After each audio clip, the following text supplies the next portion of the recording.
Have you ever felt like an outsider, wondering if you truly belong?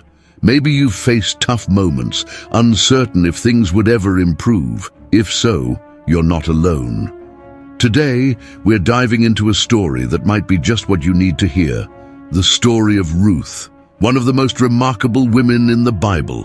Her story is nothing short of a blockbuster. It has tragedy, love, courage, and an ending that will surprise you. Picture this.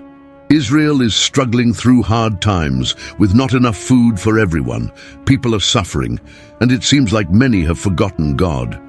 Amid this chaos, we meet Ruth, a young woman from Moab, about to embark on the journey of her life. Now you might be asking yourself, why should I care about a woman who lived thousands of years ago? Hold on to your seat, because Ruth's story is about to show us how God can take our most confusing situations and turn them into something beautiful. This is a story of rags to riches, of an outsider becoming an insider, of despair transforming into a legacy that changed the world. Are you ready to find out how a foreign widow became one of the Bible's most significant women?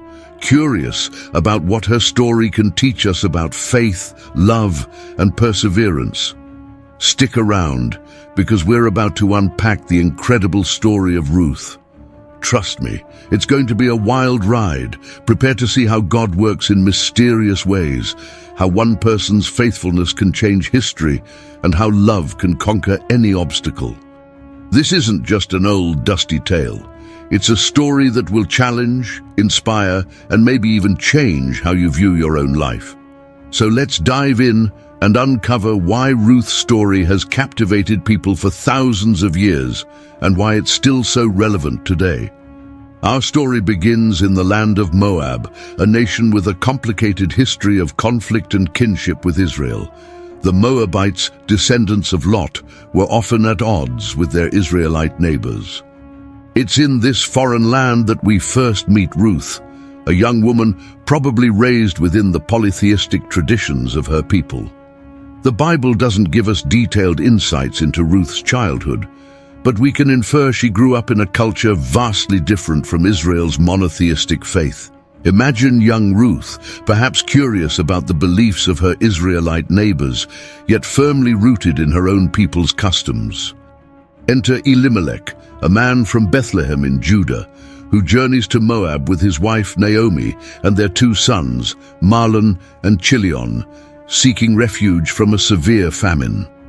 Leaving the promised land for foreign soil was a desperate move driven by the need for survival. In time, Mahlon marries Ruth while his brother marries another Moabite woman named Orpah. The Bible doesn't delve into the details of Ruth and Mahlon's courtship and marriage, but we can imagine the cultural challenges they might have faced.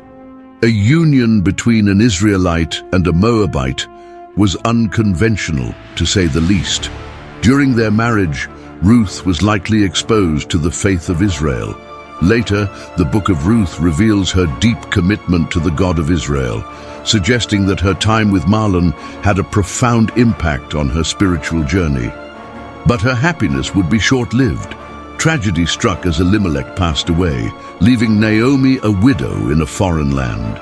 Then, in a devastating turn of events, both Mahlon and Chilion also died, leaving not one but three widows, Naomi, Ruth, and Orpah. In ancient times, a widow's situation was often dire, but being a widow in a foreign land was even more precarious. Ruth's world was turned upside down, and the choices she made next would alter the course of her life and history. The stage is set with profound sadness and uncertainty. Three widows, Naomi, Ruth, and Orpah, stand at a crossroads, their futures hanging in the balance. The loss of their husbands left them vulnerable in a society where a woman's security often depended on male protection and provision. Naomi, overwhelmed by grief and possibly feeling the weight of guilt for leaving her homeland, decides to return to Bethlehem. She's heard that the Lord has blessed his people by ending the famine, and with nothing left for her in Moab, she prepares to journey back to Judah. In a moment of selfless love, Naomi urges her daughters-in-law to return to their mothers' homes, blessing them by saying, "May the Lord show you kindness, as you have shown kindness to your dead husbands and to me." Her words reveal the deep affection that had grown between these women, transcending cultural barriers. What follows is one of the most poignant scenes in Scripture. After much weeping, Orpah kisses Naomi goodbye and returns to her people, but Ruth clings to Naomi, refusing to leave her. When Naomi insists that Ruth go back to her people, Ruth speaks words that have echoed through the ages. "Do not urge me to leave you or to turn back from following you, for where you go, I will go, and where you lodge, I will lodge. Your people shall be my people, and your God, my God. Where you die, I will die, and there I will be buried. May the Lord do so to me, and more also, if anything but death parts me from you." This declaration is more than just a promise of loyalty to a mother-in-law. It's a profound statement of faith and commitment. Ruth is not merely choosing to accompany Naomi, she is choosing to embrace Naomi's people and way of life.